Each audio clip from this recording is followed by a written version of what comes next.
L'association 269 Life France est aujourd'hui présente face aux cages de cette ignoble et indécente prison qu'est le zoo de l'Orangerie pour dénoncer les conditions de détention des êtres innocents qui y survivent, ainsi que l'avenir de cet endroit. La ville de Strasbourg est propriétaire des murs de ce lieu, de ces cages, et alloue une subvention annuelle de plus de 270 000 € à la Société des Amis du Zoo de l'Orangerie, à qui appartiennent les animaux emprisonnés.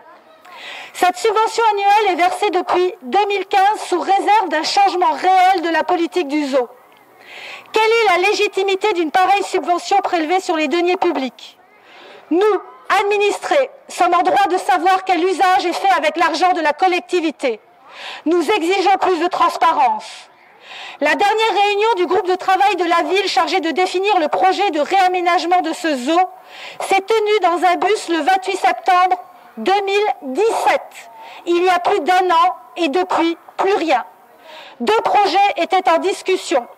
À ce sujet, lors du conseil municipal du 18 avril 2018, a été annoncée la mise en ligne des 2 projets pour le futur zoo, présentés l'un par l'association des Amis du Zoo de l'Orangerie, le second par le CNRS et Alsace Nature.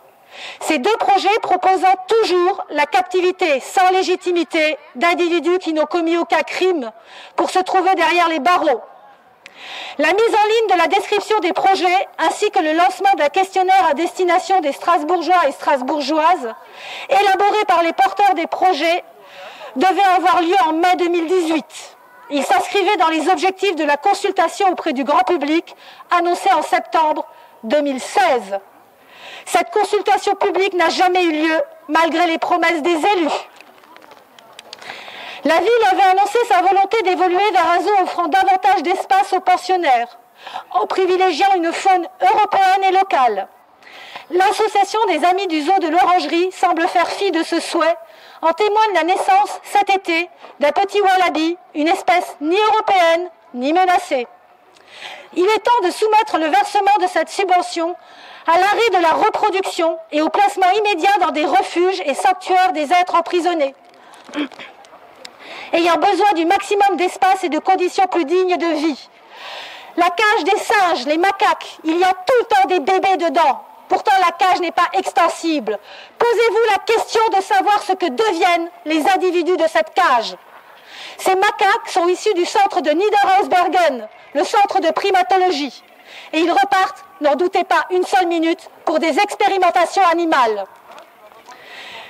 D'ailleurs, au sujet du zoo et de la restructuration du zoo, 269 Life France propose un 3e projet totalement pédagogique et éthique qui propulserait l'Eurométropole à la pointe des municipalités avant-gardistes et innovantes. La création d'un zoo virtuel où il n'y aurait plus un seul être emprisonné. La ville s'honorerait à placer tous les animaux dans des structures adaptées et décentes, tels les refuges et les sanctuaires. L'association a écrit à l'adjointe au maire chargée de ce dossier il y a plus d'1 mois et n'a eu aucune réponse à ce jour. Madame Colère se souciant plus des arbres que des individus sensibles.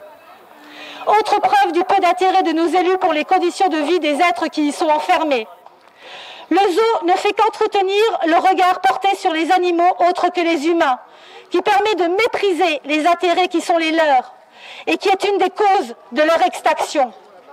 La reconnaissance des intérêts des animaux est nécessaire à la mise en place de stratégies politiques locales, nationales et internationales efficaces, visant à les protéger des activités humaines dans leur milieu d'origine où leur existence fait sens. Il est urgent que cette prison ferme. Pour aucun être sensible, innocent, le monde ne doit être réduit à une cage.